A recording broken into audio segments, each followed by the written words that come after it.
बिस्मिल्लाहिर्रहमानिर्रहीम अस्सलाम वालेकुम। अगर आप और हम समझ रहे हैं कि अमेरिका की लड़ाई ख़त्म होने वाली है तो आप बहुत गलत फहमी में और हम भी बहुत गलत फहमी है। लड़ाई तो अब शुरू होने वाली है और जो अब लड़ाई होने वाली है वो शायद आखिरी फेज़ है और ये बड़ा तबाहकुन फेज़ है। ईरान को तो ये बात पता है कि ये लड़ाई आखिरी फेज़ है और अगर हमने इस वक्त चिथड़े ना उड़ाए तो हम फिर सलामत नहीं रहेंगे। इस वक्त सूरत हाल ये हुई है कि अमेरिका की फौज इस वक्त 2500 मरीन यूनिट्स जो इनके हाई लेवल के कमांडोज हैं वो रवाना कर रहे हैं मिडल ईस्ट में ईरान से लड़ने के लिए, खास तौर पर स्टेट ऑफ हॉर्मस खुलवाने के लिए। अब आप ये सोचेंगे कि ये कमांडोज क्या है, इनका क्या काम है, इन्होंने क्या करना है। बेसिकली ये जो यूनिट है जो आ रही है 2500 फौज की, ये आ रहे हैं शिप्स के साथ, एयरक्राफ्ट, गाड़ियां, स्पेशल ऑपरेशन टीम्स हैं और ये सेंटकॉम की यानी रिक्वेस्ट पर इस वक्त इनको तैनात किया जा रहा है। ये वो कमांडोज है जो स्पेशली बहुत बड़ा कोई क्राइसिस होता है तब आते हैं। तो ये करने के लिए क्या आ रहे हैं? ये लड़ने के लिए आ रहे हैं ईरान से। असल में ये स्टेट ऑफ हॉर्मस, अपना हॉर्मस खुलवाने के लिए आ रहे हैं और वहां पर होनी है लड़ाई। और वहां जो लड़ाई होनी है उसमें देखिए इन्होंने इस्तेमाल करने, ये हेलीकॉप्टर्स भी उड़ाने वाले होते हैं, इनमें इनमें आर्म सोल्जर्स भी होते हैं इस यूनिट में। F-35 जेट्स के साथ ही आते हैं और उसके अलावा transport aircraft, tanks, light, special operation style teams होती हैं। यानी अगर सादा अल्फाज में आप समझना चाहते हैं तो बेसिकली ये लोग आ रहे हैं लड़ने के लिए। और अब शायद लड़ाई दो तरह की होगी। एक तो ईरान के आइलैंड पर कब्जे करने की, यानी ईरान की सरजमीन पर इन्होंने उतरना है, वो ऑपरेशंस जैसे एब्टाबाद टाइप ऑपरेशन। और उसके अलावा स्टेट ऑफ हॉर्मस, वहां पर होगी लड़ाई और वहां पर ईरान के साथ ये आमने सामने लड़ने के लिए जा रहे हैं। देखिए जो हशर इस वक्त अमेरिका का हो रहा है, ये 2500 कम पड़ जाएंगे। हो सकता है उनको 10-15 हज़ार दोबारा बुलाने पड़े, हो सकता है उसके बाद वो भी बुलाने पड़े। ईरान ये कहता है ताबूतों में वापस जाएंगे। जो हालात अब तक नज़र आ रहे हैं वो शायद बात ठीक है।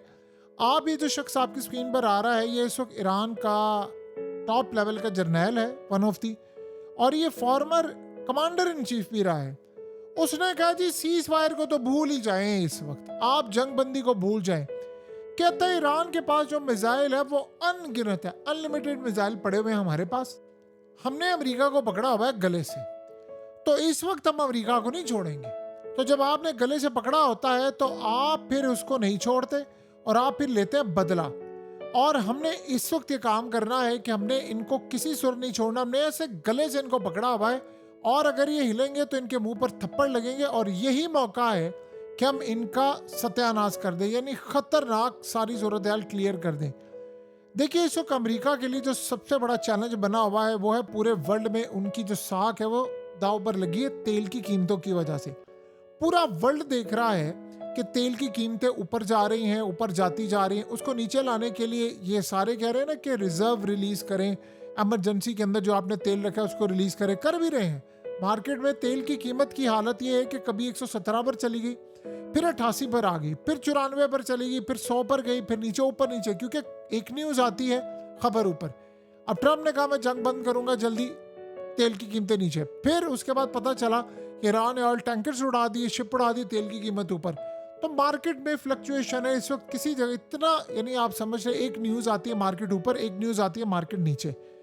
मसला सारा यहाँ पर जो हुआ है वो अब तक का सबसे खतरनाक सूरत हाल है।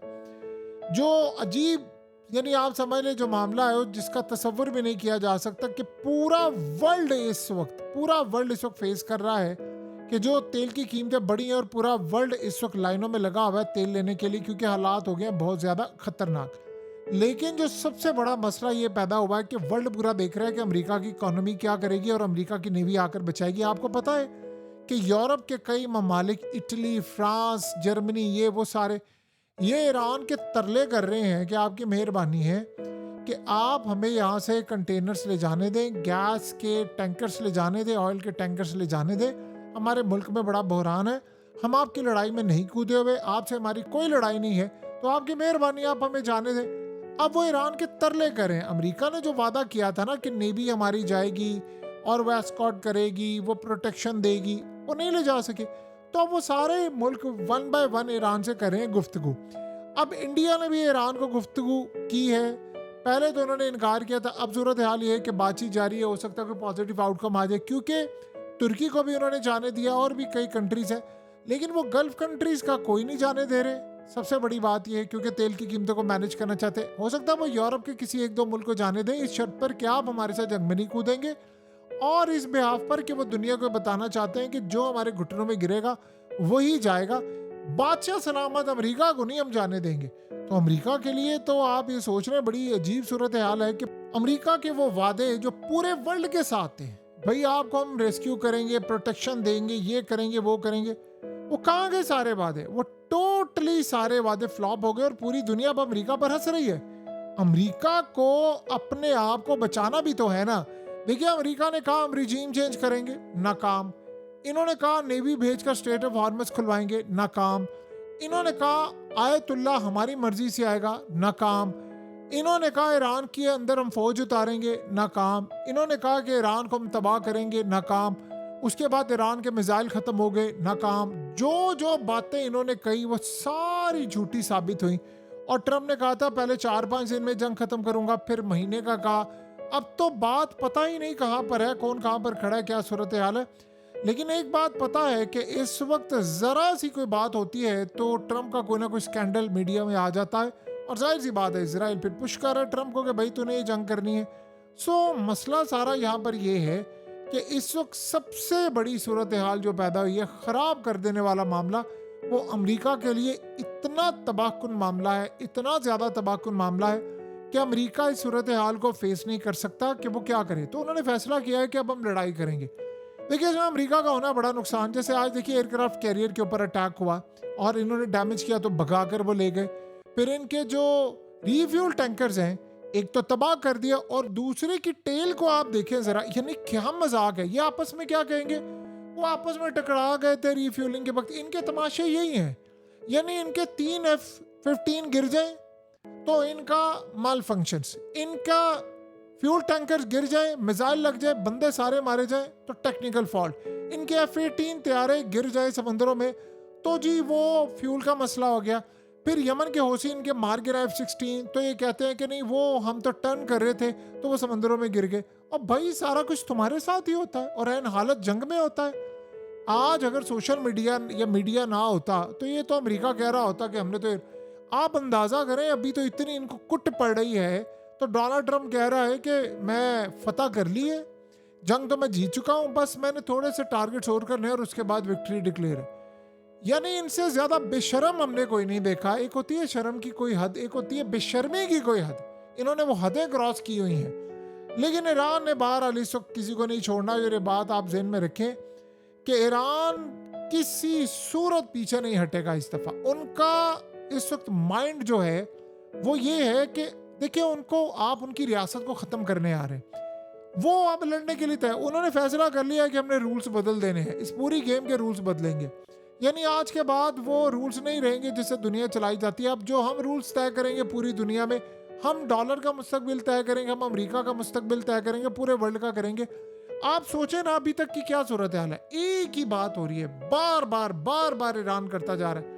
आज आप देखिए स्टीव विटकॉफ ने दोबारा राब्ता किया, अली लरिजानी ने भी बात की, वो कह रहे जंग बंद ही नहीं करनी, जो मर्जी हो जाए। आप सोचें कि क्या ताकत है ईरान, ना उसकी एयरफोर्स है, ना प्रॉपर उसकी नेवी है, ना उसके पास कोई प्रॉपरली इतने बड़े पैमाने पर कोई ग्राउंड फोर्सेस जिन्होंने डंके बजाए पूरे वर्ल्ड में जाकर, वो नहीं है। लेकिन वो दुनिया की सबसे बड़ी सुपर पावर को शिकस्त दे रहे हैं। वो इसराइल की धज्जियां उड़ाकर रख रहे हैं। उन्होंने पूरे का पूरा खिता जाम करके कह दिया कि हम किंग, हम बादशाह, जाओ किसी ने जो उखाड़ना कर ले। यानी आप ये सोचें कि अगर इतनी बड़ी ताकत वो बन गए हैं तो ये ताकतों का देखिए, ये कोई अफगानिस्तान नहीं है। आप 21 साल लगा दे, पहाड़ों में आप चले जाए, अमेरिका की फौज है, आप थोड़ा थोड़ा करके उनको मारते रहे। ये 11 दिन में उन्होंने अमेरिका को घुटनों पर लाकर खड़ा कर दिया है। यानी एक कैसी सूरत हाल है। आपने कभी ऐसा देखा था कि अमेरिका की नेवी कह दे भाई हम तो किसी की मदद नहीं कर सकते, जहाज बचाने हैं तो खुद बचाएं, और अब वो कमांडो से रवाना कर रहे हैं कि नहीं अब नाक कट रही है, पूरा वर्ल्ड देख रहा है, तबाही हो रही है, तो कुछ ना कुछ तो उनको करना पड़ेगा। सो अब अगर हम इस सूरत हाल का जायजा लें तो हमें ये बात बड़ी अच्छी तरह, बहुत ही ज़्यादा अच्छी तरह ये बात समझ आती है कि हमने इस पूरे खेल में एक लड़ाई जो देखी है वो लड़ाई बड़ी खतरनाक है, और वो है अमेरिका की लड़ाई और अमेरिका की तबाही का मामला। बहरहाल अब ये लड़ाई यहाँ पर नहीं रुकनी, ये पहले तो ये बात आप अच्छी तरह जहन में रख लें। ये लड़ाई यहाँ नहीं रुकनी, और इस लड़ाई में जो तबाही होगी वो अमेरिका की इतनी होगी कि शायद पूरी दुनिया के वर्के खाली हो जाएंगे, इतनी तबाही की इनकी दास्तानें लिखी जाए।